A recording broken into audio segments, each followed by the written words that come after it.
American സമ്മർദ്ദ തന്ത്രം അപ്പാടെ പാളി. റഷ്യയിൽ നിന്ന് കൂടുതൽ എണ്ണ ഇറക്കുമതി ചെയ്യാൻ ഒരുങ്ങി നരേന്ദ്ര ഭാരതം. എണ്ണ കൊണ്ടുവരുന്ന കപ്പലുകൾക്ക് സേവനം ലഭ്യമാക്കാനായി റഷ്യൻ ഇൻഷുറൻസ് കമ്പനികൾക്ക് ഭാരതം അനുമതി നൽകി. ഭാരതത്തിലേക്ക് എണ്ണ കൊണ്ടുവരുന്ന റഷ്യൻ കപ്പലുകളുടെ അറ്റകുറ്റപ്പണികളും അനുബന്ധ പ്രവർത്തനങ്ങൾക്കും കൂടുതൽ സൗകര്യമൊരുക്കുകയാണ് ലക്ഷ്യം.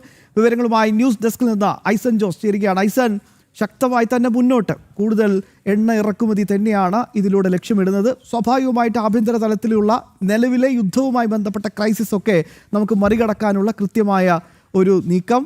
അതോടൊപ്പം തന്നെ ഇനി സമ്മർദ്ദവുമായി ആരും ഇങ്ങോട്ട് വരണ്ട എന്ന സന്ദേശം.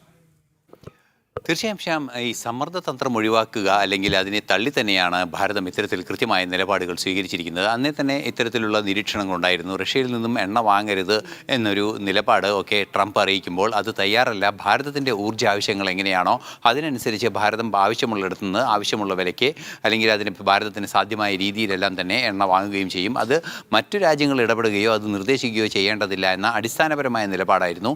ആ നിലപാട് തന്നെയാണ് പ്രധാനമന്ത്രിയും അതുപോലെ തന്നെ വിദേശകാര്യമന്ത്രിയും എല്ലാം തന്നെ തുടർച്ചയായി പൊതുവേദികളിലെല്ലാം തന്നെ കൃത്യമായി പറയുകയും ചെയ്തത്. അതുകൊണ്ട് തന്നെ റഷ്യയിൽ നിന്നും എണ്ണ വാങ്ങുന്നത് നിർത്തിവെച്ചിട്ടില്ല എന്നൊരു നിലപാട് തന്നെയാണ് ഭാരതം അനുവർത്തിച്ചു വന്നിരുന്നത്. ഓരോ കാലഘട്ടത്തിലെ ആവശ്യങ്ങൾക്കനുസരിച്ച് വാങ്ങുകയും ചെയ്യുമെന്ന് കൃത്യമായ നിലപാട് അറിയിക്കുകയും ചെയ്തിരുന്നു. അതിന് പിന്നാലെയാണ് ഏറ്റവും നിർണായകമായൊരു തീരുമാനം ഇപ്പോൾ ഉണ്ടായിരിക്കുന്നത്. റഷ്യയിൽ നിന്നുമുള്ള ക്രൂഡ് ഓയിൽ ടാങ്കറുകൾ സ്വാഭാവികമായും കൂടുതലായി വരാനുള്ള സാധ്യത, അതായത് ഇപ്പോൾ ഏതാണ്ട് 20 ദശലക്ഷം ബാരൽ എണ്ണയാണ് ഇറക്കുമതി ചെയ്യാനോ അടിയന്തരമായി പ്ലാൻ ചെയ്തിരിക്കുന്നത് എന്നാണ് പ്രാഥമികമായ വിവരങ്ങൾ ലഭ്യമാകുന്നത്. അതിൻ്റെ ഭാഗമായി തുടർച്ചയായി എണ്ണ വരുന്ന ഒരു സാഹചര്യമുണ്ടാകും, അല്ലെങ്കിൽ ക്രൂഡ് ഓയിൽ വരുന്ന ഒരു സാഹചര്യമുണ്ടാകും. സ്വാഭാവികമായും ഈ ക്രൂഡ് ഓയിൽ എത്തുന്ന കപ്പലുകളിലെ മെയിൻ്റനൻസും അതുപോലെ തന്നെ അനുബന്ധ പ്രവർത്തനങ്ങളും ഇവിടെയുള്ള ഡോക്കുകളിൽ ചെയ്യേണ്ടി വരും. അത്തരത്തിൽ ഇവിടെയുള്ള ഡോക്കുകളിൽ ചെയ്യുന്ന ഇത്തരം മെയിൻ്റനൻസുകൾക്ക് ഈ മെയിൻ്റനൻസ് ഇൻഷുറൻസ് നൽകുന്ന കമ്പനികൾ അത് ഭാരതത്തിൻ്റെ അംഗീകാരം ആവശ്യമുണ്ട്, അല്ലെങ്കിൽ ഭാരതത്തിലും അതിന് പ്രവർത്തനാനുമതി ആവശ്യമുണ്ട്. അത്തരത്തിലുള്ള പ്രവർത്തനാനുമതിയാണ് ഭാരതം ഇപ്പോൾ 3 കമ്പനികൾക്ക് കൂടി കൂടുതലായി നൽകിയിരിക്കുന്നത്. നേരത്തെ 8ഓളം കമ്പനികളാണ് ഉണ്ടായിരുന്നത്. 8ഓളം കമ്പനികളിൽ നിന്ന് ഇപ്പോൾ 11 കമ്പനികളായി ഉയർന്ന രീതിയിൽ 3 കമ്പനികൾക്ക് അനുവാദം നൽകിയിരിക്കുകയാണ്. അതിൽ നിന്ന് മനസ്സിലാക്കാൻ സാധിക്കുന്നത് ഇനിയും കൂടുതൽ എണ്ണക്കപ്പലുകൾ തുടർച്ചയായി ഇവിടെ വരികയും ചെയ്യും. അത് റഷ്യയിൽ നിന്നുള്ള എണ്ണയായി എത്തുകയും ചെയ്യും. ഭാരതത്തിൻ്റെ ഊർജ്ജ ആവശ്യങ്ങൾക്ക് കൃത്യമായി എണ്ണ ലഭ്യമാക്കുന്നതിനുള്ള നടപടികൾ കൃത്യമായി സ്വീകരിക്കുകയും ചെയ്യുമെന്ന കൃത്യമായൊരു സന്ദേശം തന്നെയാണത്.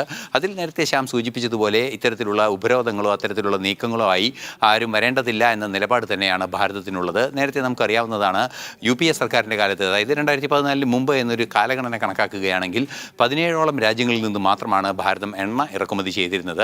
അത് പലതരത്തിലായിരുന്നു എണ്ണ ഇറക്കുമതി ചെയ്തിരുന്നത്.